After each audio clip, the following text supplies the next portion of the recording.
The world is of the same kind of that which you identify with, which is your conscious experience. The world too.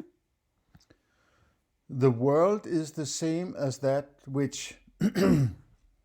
Now we are going into this circularity very likely, potentially, right? As I pointed out in my recent presenting my own ontology, or my approach to ontology, maybe I should say, and a deconstruction of Bernardokastrup's ontology, a consciousness only. So it's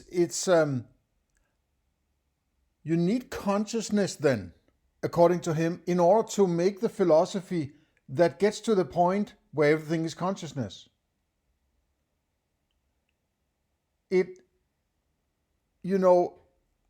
I can help hearing some circularity here, right? That you identify yourself with, he says. Do I identify with consciousness?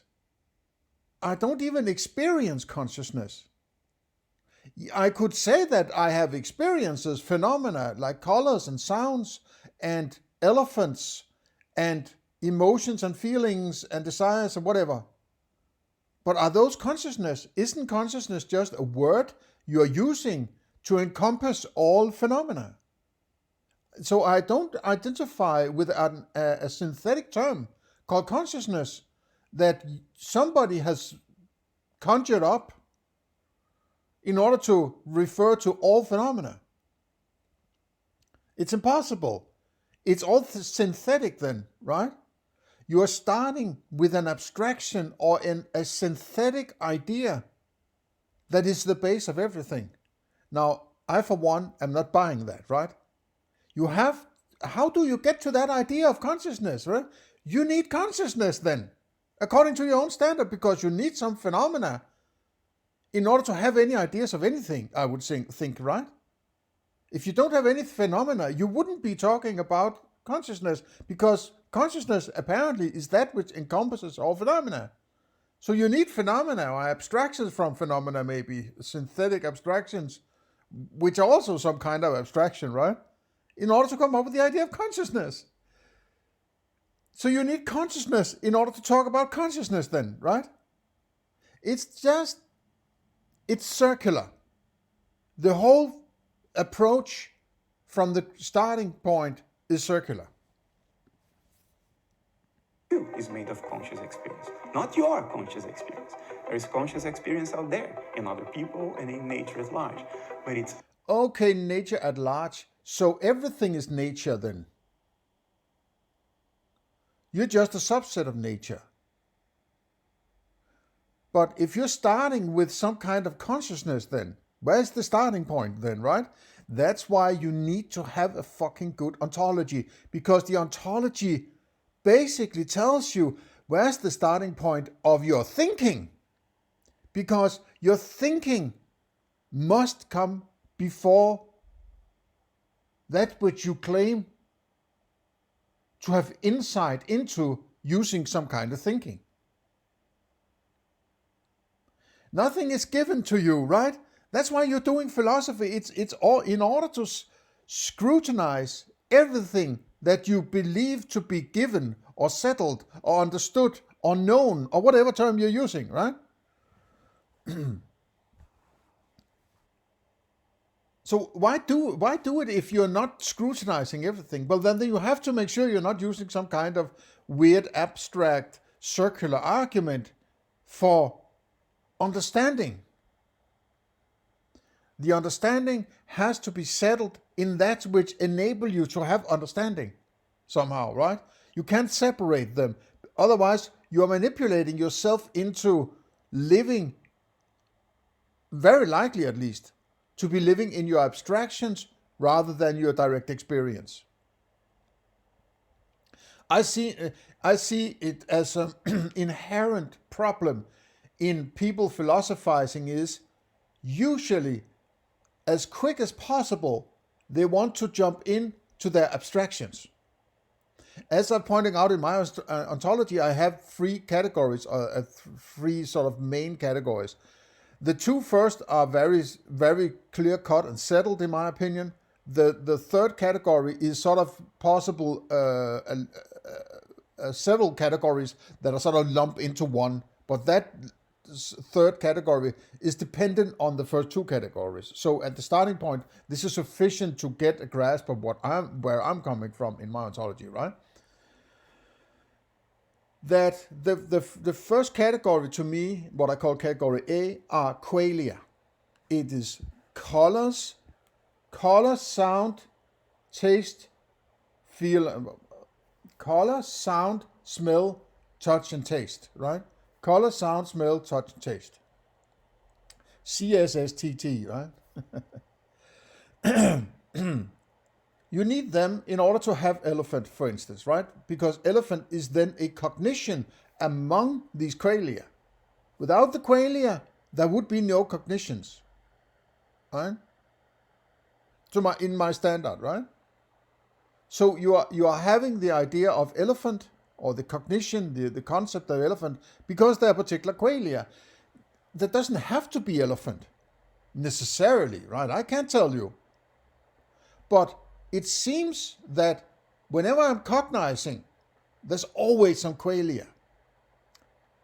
This is sort of a backdoor, you could say, when you're saying, okay, but I can think of an elephant without there being an elephant. Sure, but that's because you are referencing that concept that the cognitive apparatus is using in order to cognize elephant. You can access that without actually having an elephant, but that thing you are then accessing is this ghostly, low vivacity kind of version of that concept, right? Now, when you are cognizing stuff in your everyday, right? From that are all sorts of abstractions. And that is basically every other phenomena you can think of, right? In my opinion, are lumped into this category C. But what I'm hearing when I'm listening to people like Bernardokastrup is they are, jumping away from qualia and cognitions and straight down into their cognitions because that's where they feel safe. That's where they usually, if they're academic, they have been trained in juggling these abstractions like forever.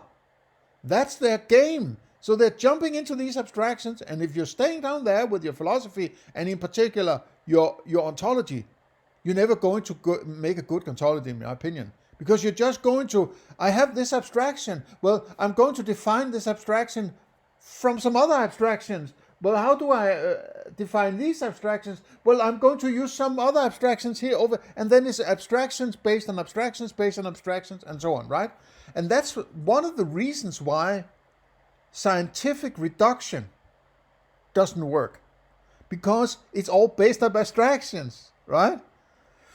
And one of the reasons why that people are using scientific reduction in attempt to describe everything is based on the materialist or naive realist paradox, right? That you're actually having a direct access to an external world, which is ridiculous, saying that my experiences are direct access to something that is beyond my experience.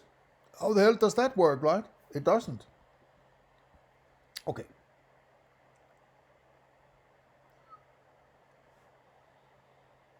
Also conscious experience. It's something of the same nature of that which you are.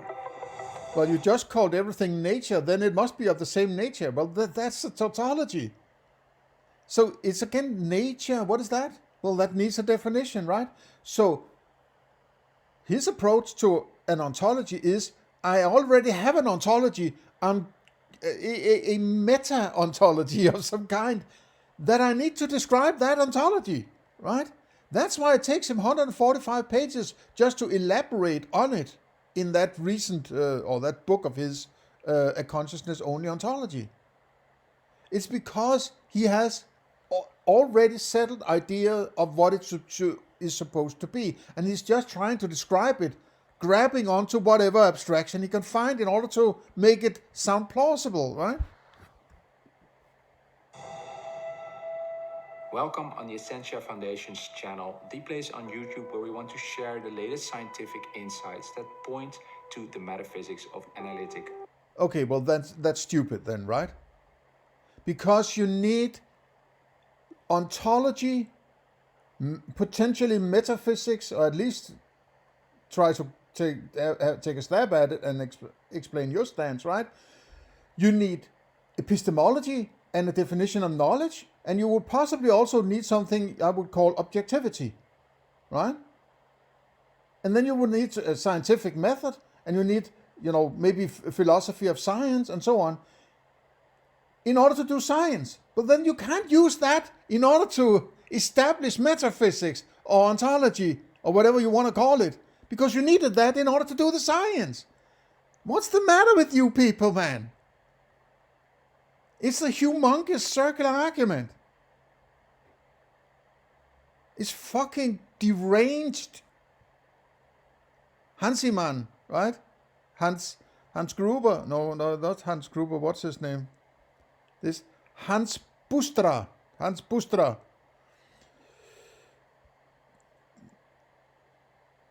Discusses questions with Bernardokastrup, director of Essentia Foundation. Yes, I'm director of the philosophy. I'm the CEO of the philosophy. It's so simple, man, right? Why can't you see it? It's because you are wrapped up in all these weird abstractions. You can't think straight anymore, right? It's almost like a gaslighting tactic that Bernardokastrup is using, right? He's screwing with your mind to the level where you said, okay, I give up. I throw in the towel, right? I have to sit here and just listen to director of Essentia philosophy and just, because I'm too stupid, right? Don't buy it. If you can figure out somebody's philosophy, I would say, fuck them. They're trying to screw with you, right? First of all, one point is, if you do not have your own philosophy, what kind of philosophy have you established in order to make sure that you can listen to somebody else's philosophy and potentially try it on, right? What kind of philosophy do you need to clarify that somebody else can tell you about a philosophy you can't get to by your own standards? What kind of standard? That standard has to be even better than the standard you would potentially be using to get to your own philosophy. But it seems to me that people are sort of saying, well, yeah, I can't think of this myself, but I can. I have sufficient philosophy to let my qualia, my dashboard, tell me what is good philosophy. Well, that's also bullshit, right? There's an unsurmountable of philosophical bullshit you need to get rid of in order to get to the understanding that you need to do your philosophy. Nobody can tell you how you do your philosophy, and in particular, you need to do ontology, because in order to listen to what I'm saying or they're saying or everybody else is saying, you need to understand the tools you're using to understand what they're saying. You need to have a grasp on that particular dashboard or that particular understanding of your dashboard, because you are the one having your dashboard.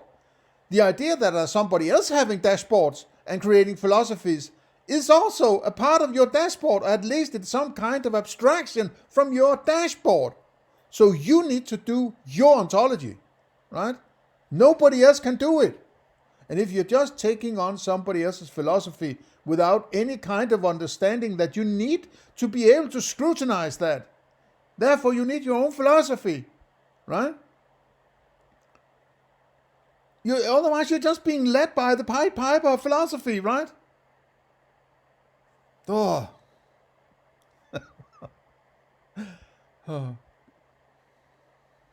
Idealism. Welcome to this Q&A session. It's the second recording with Bernardo.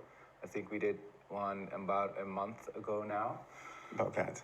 And thanks so much for all your comments and engagement. It's really great to see just how people respond, and also in a very engaged way, and I really loved that. So a lot of questions already were put in the comments.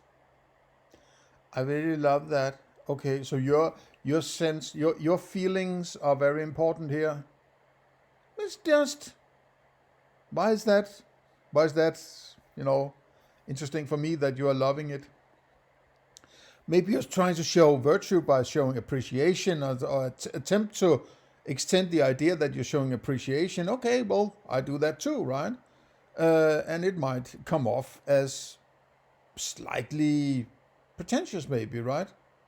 Maybe I mean, I don't need to tell people what I feel, because they cannot check whether or not I feel it anyway, right? So, yeah, well, never mind. To the previous video, also the one on the books we did, the book club we started. Those videos will be coming up also, but today... Oh, the book club.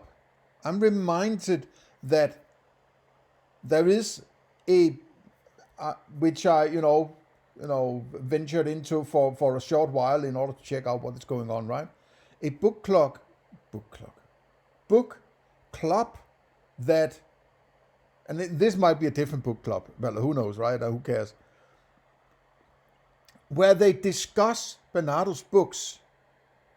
But what it turned out to be, in my opinion, was not, let's scrutinize and be very critical and skeptical about what is written here. No, it was, Bernardo says this. And if you ask questions, there's probably something wrong with you, because Bernardo says in the book that this is how it should be understood. So it's the curriculum of the the cultists, or the congregation of people around the Essentia Foundation, which has all sorts of cultish and religious connotations, and it's usually these kind of people who are either kind of woo-woo people, crazy hippies smoking this, that, and the other, or Christians, or Buddhists, or Islamists, or whatever they're called, right?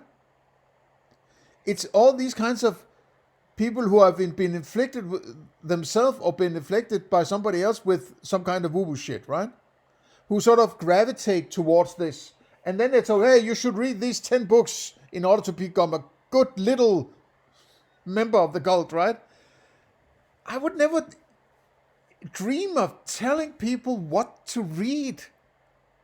No, it's all, it has this sheen, or this sheer of it's all voluntary, right? But judging from Bernardokastrup's choice of reading material, it's all cherry-picked to lead you in a certain direction. It's all cherry-picked such that it seems like everything is mental, right?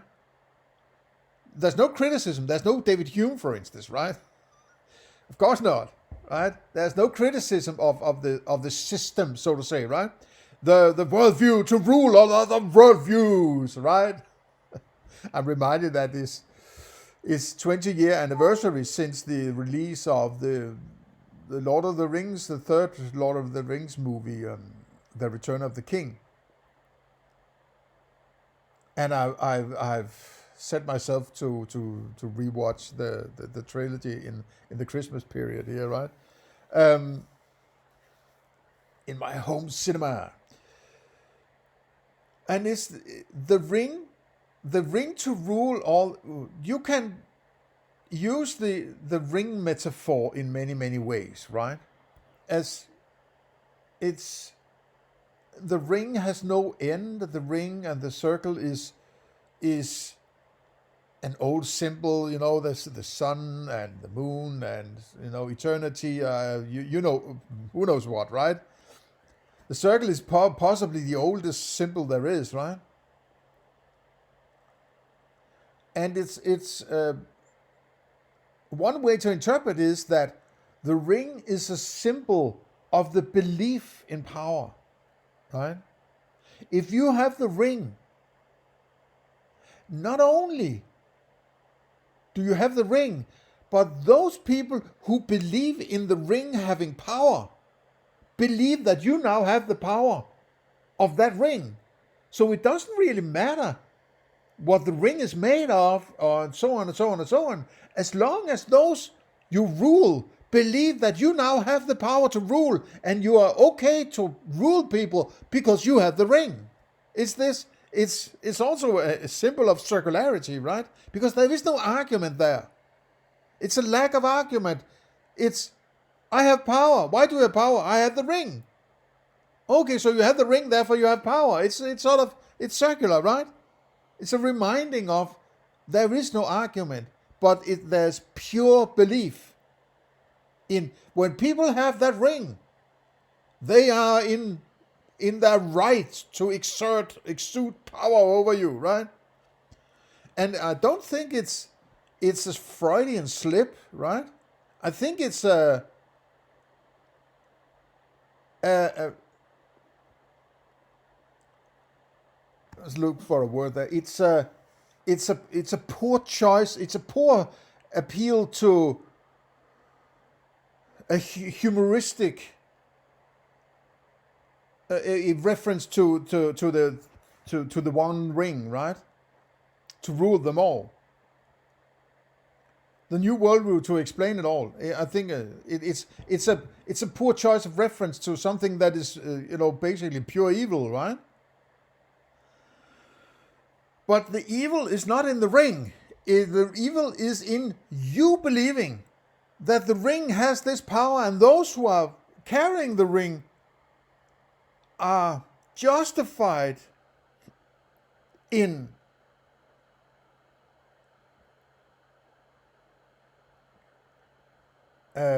wielding power over you, right? It could also be seen as an appeal, the Lord of the Rings, that is, right? As an appeal to think for yourself, right? You have to think for yourself. You have to step back and say, why is the power over there? Why are these people over there exuding power? Or what's it called? Wielding, or what? That's the term I'm looking for. Having power over what is it? What makes them able to do that? Yeah, it's basically just because people accept that these people should do it. That's why they're allowed to do it. If people stop believing in people having a right to exude power on other people, that power disappears, right? So the ring is a symbol of a belief in power. The ring of power. The ring of power is, there's one ring, right? There's one eye, and you could also say it's alluding to the idea of the one world, new world order, and all that, right? Illuminati and the one eye and the pyramid, and then there are all the other the 9 rings to the race of men, and the 6 to the dwarf lords and whatever, right? 3 were given to the elves, and 6 and 9, and all the I don't remember exactly. I'm paraphrasing, right? But it's the pyramid structure. Those who are working the ring wraiths and so on, who have been lured with you give people a little power over somebody who's a bit lower than them, and then they'll work that power for you, right? You give them a little power, and then they will exude that power on those they are, they have a little power over somebody over here, and then in order to make sure that they have this little goodie of power, they will wield that power against the people that they have gotten that power over, right? But they are basically working for a ring higher up in the system, right? And the one ring is the idea that there's one person who has to, or whatever it is, right? But one person to rule everything. So it's this. I think it's basically ultimately about fear of facing the fear of facing the reality, so to say, that you have to think for yourself, right? Thinking for yourself is possibly the hardest thing to get to. that most people would avoid at all cost. Thinking for yourself is dangerous, right? Because all of these power structures, all these rings out there, right? All these who have power over you, they might not like that you're starting to think for yourself. You might end up with some conclusions that doesn't fit the narrative or the power structure and so on, right? It's no wonder that no academic philosopher has written any paper of whether or not taxation is theft, right? Or extortion, or whatever you want to call it. No, they can talk about all sorts of abstract shit, right? But show me a fucking paper on whether or not taxation is theft. Yeah, you could possibly find one, right? But it's not, but there are thousands of philosophers discussing whether or not it's panpsychism or cosmopsychism or computer psychism or it's whatever, right? Who doesn't have any influence on whether or not what I experience is a tomato or not, right? A tomato is a tomato no matter what metaphysics you have, right? And I guess taxation is taxation, whether you have whatever metaphysics you have, right?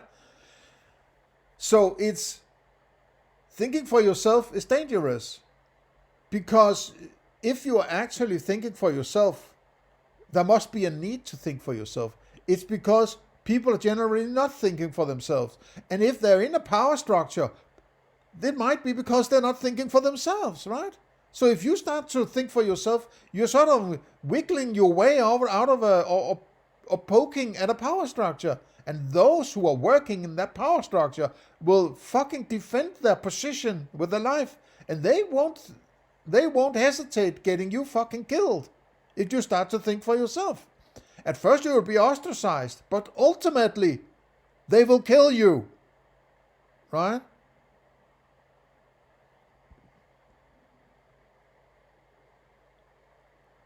They were sitting down again, Bernardo, to answer some questions from viewers, but I thought first, as this community is growing, and nice to just share what's happening at the moment at the Essentia Foundation and also a bit larger in the community of consciousness research. So maybe just good to share what you've been up to the last month. We are working on several books. More books than we already announced. So there are more books coming down the pipeline.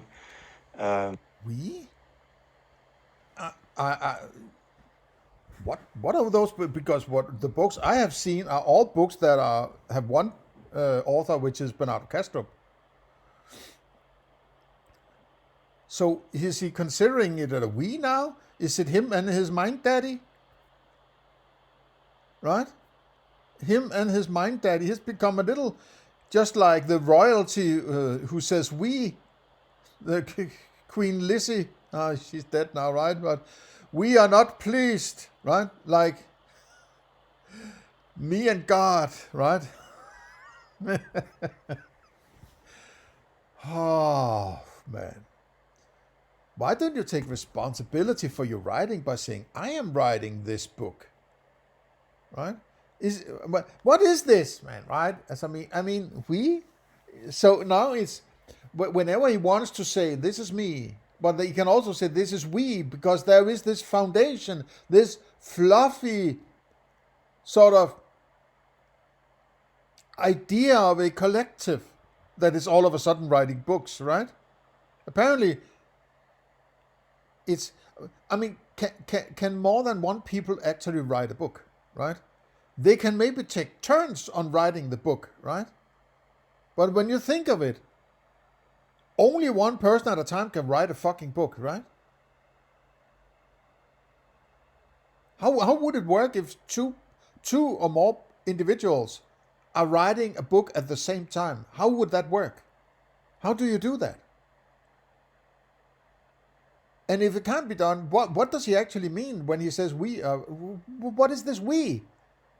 Who are the other people? Who are they? And why is it a we? If I'm writing a book, I would never say we, even if I was in some kind of union called, Manny Beale Foundation. I wouldn't say we are writing a book. I would say I am writing a book, right? It's just weird, right, to me. Some great stuff, some great books. One of them is probably going to be a much more worked out version of an essay we published on the website, and which has become our most read essay in all the 3.5 years we've been doing this. So there will be a book coming out on that. There is a lot. Okay, so it's populist. Okay, so because this is the most popular, this is what we're writing books about, because we want to have more fans, right? It's not about, well, I think this is important philosophy, and come hell or high water, I'm going to write about it. No, what is the most popular? Okay, that's why they're talking about UFOs or UAPs or whatever, right? Because it's very popular at the moment. People want to talk about it. So maybe we can clickbait people into thinking that, or maybe they want to, right? It's like, it's a popularity contest, this. It sucks, man. As soon as, when philosophy becomes about, how can I, right? It's, I have always been, well, I'm going to talk about that which I found to be important philosophy. That's why I try to come across as what I'm doing, and not what I think I should be doing, in order to make sure that there are other people listening to me, right? And if I have 322 listeners, which I have at the moment, and thank you to the a couple of dozen new listeners to my channel, welcome, and I hope you enjoy, and I hope you stay. And let me know what you think. But it's about a kind of integrity, in my opinion, right? Philosophy is not a popularity contest. If anything, it's the opposite, as I pointed out earlier in this video here, right? Philosophy is your kind of thinking. You're thinking about your experience, right? All philosophy is basically something you do yourself, right? It's, at the end of the day, you have to do the thinking. You might get to the point where you can say, now I can get inspired by, because I've settled on these phenomena, having this understanding and so on. And the understanding could be that I'm listening to this person extending their philosophy, and I might get, inspired and so on. Fine. I do that right myself. But at the end of the day, I have to condense my thinking, overall thinking, and my impressions, so to say, into a cohesive philosophy of my own, right? And it's also something that I have. It seems to me that people think that philosophy is pick and choose a philosophy somebody else came up with. That's your philosophy is about figuring out what philosophers have written and said, and then pick the right one, right? Which is usually ending up being, I'm picking the one I like, right?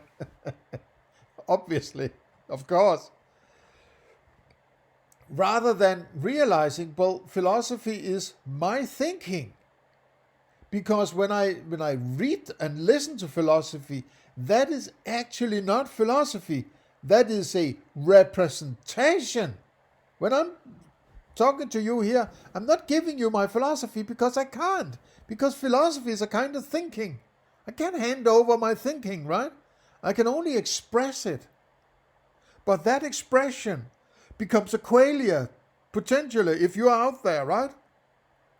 And then it's no longer philosophy, because it's a qualia. A qualia is not a philosophy, right? See, if you understand this, it's so simple. It is so fucking simple. So if you want to, you can't decode it back to my thinking, right? So when you're reading philosophy, you're reading about somebody else's thinking. You're not reading the thinking. So in order to get to the thinking, you have to do it yourself, because you're the only one who has direct access to the thinking of yours that you need in order to understand what is hell is going on, right? So it's a futile endeavor thinking that you can sit here listening to both me and Bernardokastrup to tell you how to think, right? Or tell you what to think, right? The only thing you can basically take away is, I have to go and think for myself, right? What I can do here as a philosopher, you could say, is saying to you, you have to fucking get a grasp of your thinking. Don't fucking listen to me. Don't take what I'm saying for granted, right? Go fucking and do your own thinking. That's the most important takeaway. Don't eat anything raw, right? Go back, be critical, be skeptical, do your own thinking. And if you don't like to do your own thinking, and you want to be, you want to suck up to a power structure and don't do your own thinking or think for yourself, then say it.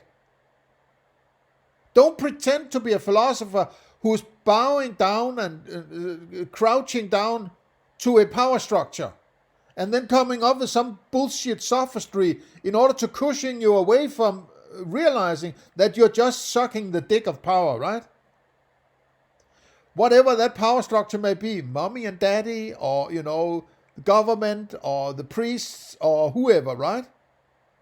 Don't pretend that you're thinking for yourself while you're sucking the dick of a power structure, right? You're licking the ring.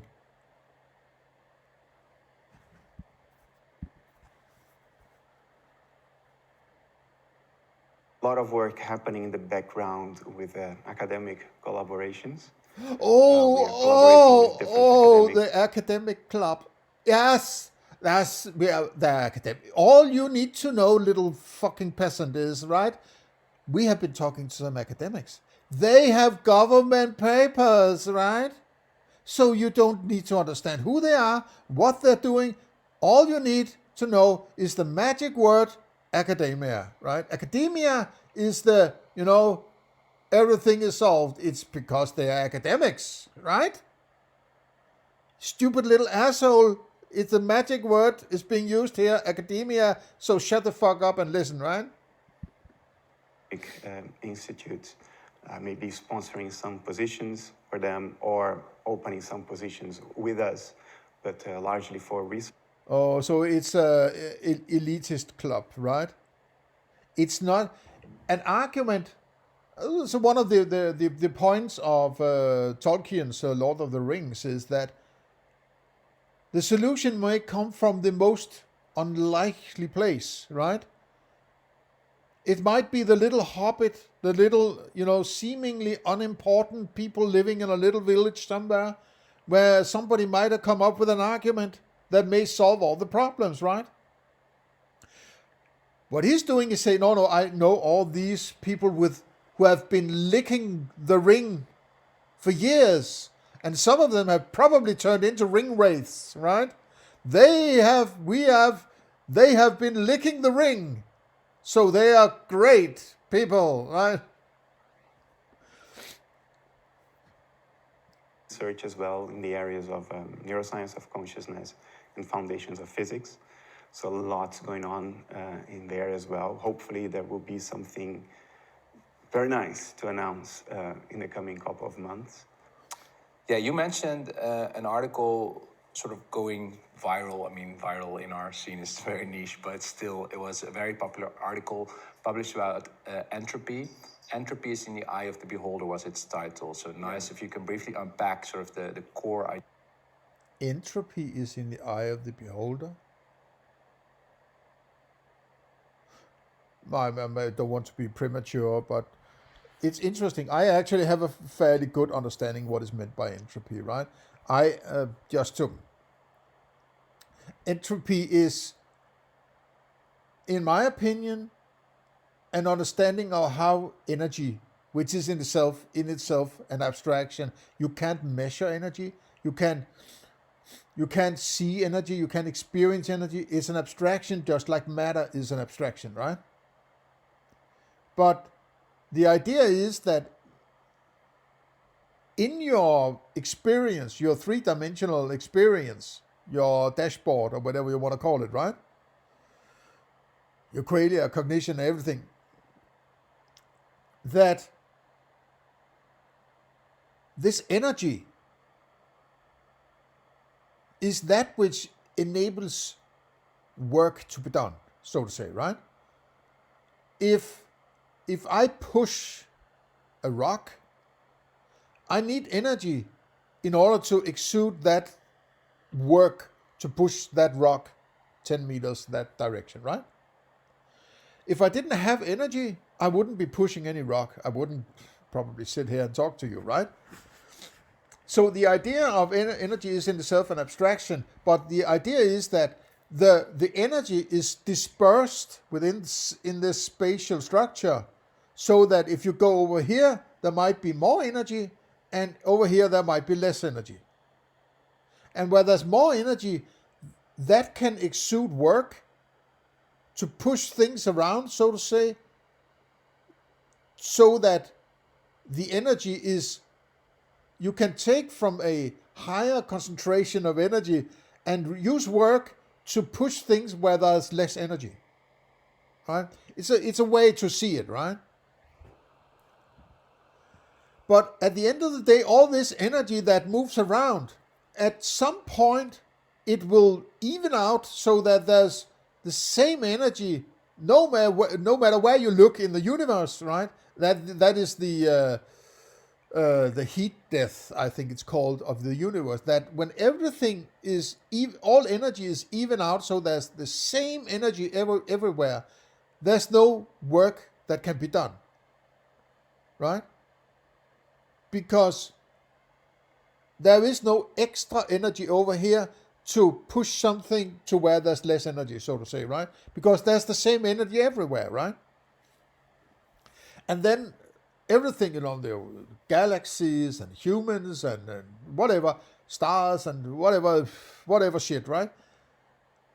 Cannot exist because it takes the unevenness of energy in order to keep that working, so to say. It doesn't work without the energy that does the work. Now, energy is a fluffy thing, and that's how it usually is with things that are abstractions, right? You can't say, oh, look, over there's energy, or I'm smelling some energy now. I'm touching energy, right? That's why it's important with this ontology of qualia as being the ground floor, right? Because that's where you check whether or not there's something you experience, or it's just a synthetic idea, right?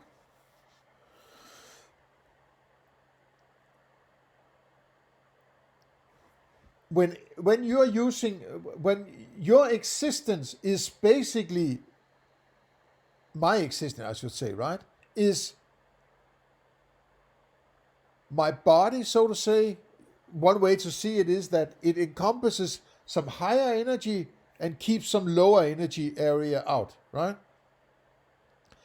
And whatever is on my side of my organism is in a higher entropy state than the outside, which is in a lower entropy state. And in order to keep this going, I need to find high level energy to keep this system of mine together, so that I can push away lower entropy states, right? I have to find, that's why I'm not eating a tree. I'm rather eating an apple, for instance, right? I'm not trying to eat grass or gravel, but I'm eating an apple or a pizza because there's more energy, or at least there's more energy that I can wield because of my system, right? So if I go to outer space, there is no energy, right? I have to go back to Earth to find the energy I need in order to keep my system going. So entropy is a way to say the higher entropy something has, the more the higher its ability to do work, exude force on something else, right? Exude force over a given distance. If I'm moving a rock, I'm exerting force on an object in order to move it 10 meters, right? Then the work I've done is the force and the distance, right? So an entropic state is that entropy is and I might not be the completely correct physical understanding of entropy, but if something is entropic, there is a disorder in the, and it's, maybe I should, just keep going in the video here, but I've started, I have to end it, right? If somebody says there's order when there's a high difference in entropy, and somebody says there's order when it's actually evened out, the heat death is the ultimate order of the universe, right? We are in disorder now, and energy is moving about, and there's a lot of energy over here, there's no energy over there, and so on, right? At some point it will even out, or at least a theory, right? And that would be the ultimate order, that there's the same energy everywhere. And you could very well say that what we are living in now, or have been doing for apparently 13.8 billion years, is disorder, right? And we're taking advantage of this. We are a sign of disorder, you could say, right? That I'm keeping together in order, I can cherry pick lumps of energy in order to keep my disorder alive, you could say, right?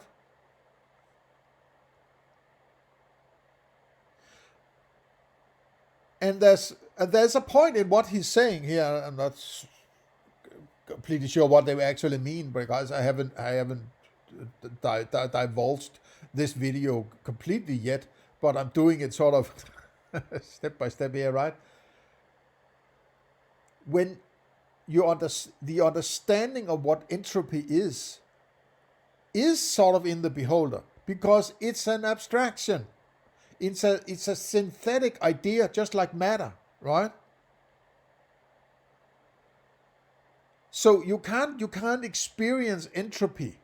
You can experience things moving about, and the idea of entropy cannot be refuted by the observations that is sort of potentially being predicted by the idea of entropy. So okay, let's maybe I have fucked up your understanding completely, right? Idea of that essay. That was my intention. One of the key laws between quote, laws in physics mean regularities of natural behavior. One of the key laws in physics is the second law of thermodynamics, which basically says the states of nature tend to become more disorderly. And it's very difficult to... Yes, that's what I was pointing at. I just had the opposite stance, right? That we are living in disorder now. And order is what is ultimately the result of what we are supposed to, the evening out of energy across the universe, so to say. He just say that, and there's sort of maybe a psychological aspect of human beings. They want to think their understanding of what I am orderly. I'm not a disorder. I'm an order. And when things are having been even out by the second law of the thermodynamics in 150 billion years, or however long it takes, right? Then that would be disorder. I would say it's the other way around. We're living in disorder now. And it's because of the disorder that shit is happening, right? Because when everything is evened out, nothing more is happening, because there's no energy differentiation anywhere in order to create some work to make things happen. Things are happening because of the disorder. So it's sort of I think it's a psychological thing that it's called order when things, if you have the old coffee and milk example, right? If you have coffee, it's orderly, we know it's coffee, and it's black, and it's this taste, and then you have cream or milk, let's say cream, right? You have the cream that is white and sort of, and when you mix it, it's disorderly because it's sort of ooh, and then it becomes mixed coffee, right? But it's actually a disorder that you have coffee and you have cream. It's a it's a it's an evidence of that which is entropy. That there are differences in energy manifestations, right? Interpret that theory in a way that is always consistent with empirical evidence. Because when the universe began, there was only disorder. And the force of gravity is what amplified small quantum fluctuations at the fabric of reality and created structure, complexity, by attracting matter to this point where these quantum fluctuations led to a little higher concentration of matter. The more matter you have, the more that attracts more matter. So the thing has a positive feedback loop. And that's how we got galaxies, stars, planets, moons, and life, ultimately. No, but that in itself is a sign of disorder, right? Did I screw up something here? I hope not. Coffee.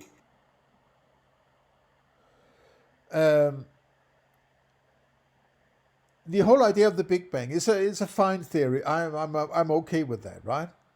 But I don't really care about it. It's like we are watching a movie that we don't know when it started, and we're saying that this movie started maybe 13.8 billion years ago, and we're still watching the movie. We're still, falling through space or whatever is going on through in that movie, right? And we're sort of trying to picture what might have been in the earlier part of this movie that none of us have experienced, and no one possibly have experienced or whatever, right? What I'm more interested in is what is actually going on at the moment and what might happen in the future, rather than trying to figure out what the hell happened in the movie 13.8 billion years ago, right? But he says when the movie started, that was disorder. And then something happened in the movie, created more and more order. The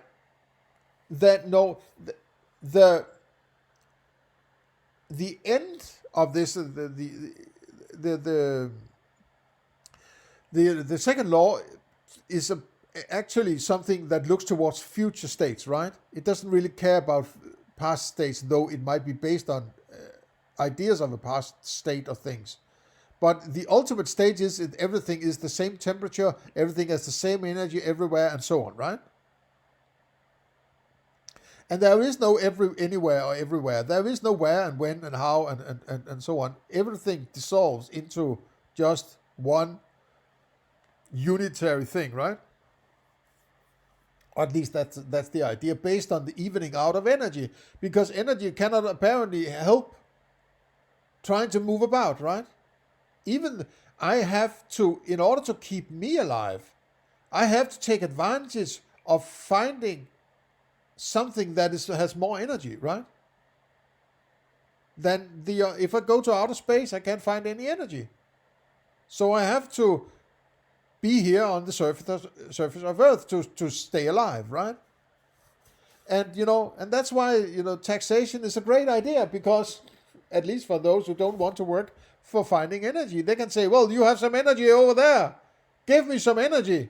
Give me some of your energy or I'll kill you, right?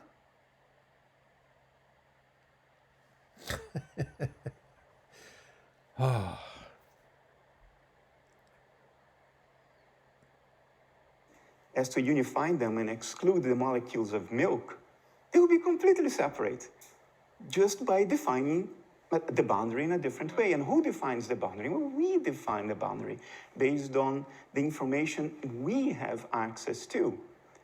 So entropy may be in the... I think I jumped ahead here. I wasn't supposed to do that, so I'll wind back a bit. A local break. It uses energy from beyond itself in order to maintain that break of the law.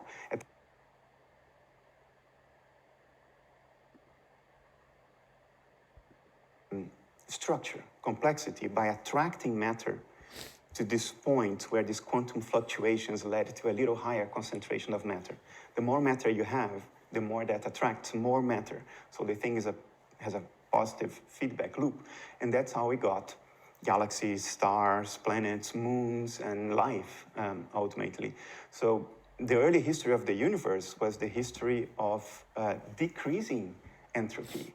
A universe that began uniformly, had a break in asymmetry and gravity, then amplified those quantum fluctuations and led to structure. But now we think that structure will, over time, dissipate, and everything will become disorderly again. There will be no structure, there will be no complexity, there will be no life. So we tend to say today, well, no, you can break the second law of thermodynamics locally, but not globally. So life is a break of the second law of thermodynamics, but it's a local break. It uses energy from beyond itself in order to maintain that break of the law. At a global level, everything is tending to disorder. The problem is that how do you define disorder? It's very difficult to have a objective. Yeah, well, who says you have to define disorder? Somebody came up with disorder. Who says it's disorder just because you're using the term disorder? It's just something, somebody labeled it that way, right? So it's sort of, okay, somebody have labeled this disorder. Now we have to go and explain what we mean by disorder. No. The dude or dudess who came up with the idea of calling it disorder need to explain why the hell they started to call it disorder, right? Because it appeals to a subjective notion about entropy. Orderly good, disorderly bad, right? It's almost an ethical thing, right? But probably not, right? But, what I was pointing to before is if you need to do work, you're usually working in one direction, right? If you need to go to the grocery store, you're not working in more than one direction. You could say you're wiggling about, you're not going, you go left, right, and so on, right? Okay, but you are moving in a general direction. If you could move in a straight line to the grocery store, you would do that because it would be the most efficient rather than wiggling around and going up on mountains and down of mountains and so on, right? One fucking as the crow flies, right, to the grocery store. That would be the most efficient. That's it. One direction, one dimension, right? So when you can get work or energy that gives you work in one direction, it's the most efficient work. If you work in two dimensions, it's less functional, right? Because you will only be able to, you want to go from A to B, as you say, right? And there's the straight line from A to B. So in order to do it most efficiently, it's best to just work in that one direction, right? If your car constantly wants to go left and right, you might be able to get there, but you're wasting energy compared to where you're going, right? If you're going in three dimensions, it's useless because you're going everywhere at the same time, right? And that's why heat is very bad kind of energy. It's a low entropy kind of energy because it works in all three dimensions. So you can't use it for anything unless you wield it into fewer dimensions. And that's why a motor works, it has a piston that goes up and down, up and down, up and down. It goes in one dimension. And it's because the energy has been wielded such that it creates a one-directional work direction, right? So you take heat in a steam engine and so on, right? And channel it in one direction. And all of a sudden you can get from A to B, right? You couldn't do that with a fire. Burn some wood. It's not going anywhere, right? But if you channel it into a steam engine, all of a sudden you are pushing the energy in one direction. The point just is that in order for that to work, you need to find some high level of energy content in some object that you then waste a lot of energy in order to create that energy that goes in one direction. It's a net loss of energy to create a steam engine. But if you can go and find some wood or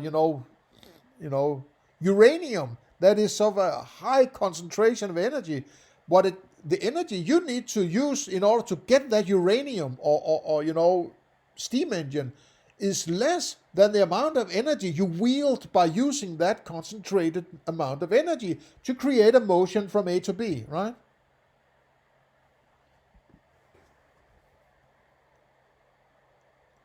Definition of disorder, a certain organization of states that you can say it's disorderly from every point of view.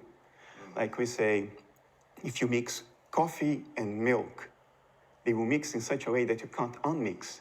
Okay, I think I'll stop it here, right? I turned around the 1 hour mark, so usually I try to stop before the 1 hour mark, but this one just went past. So, I think that is it. Let's just say, have a nice day. See you in the next one.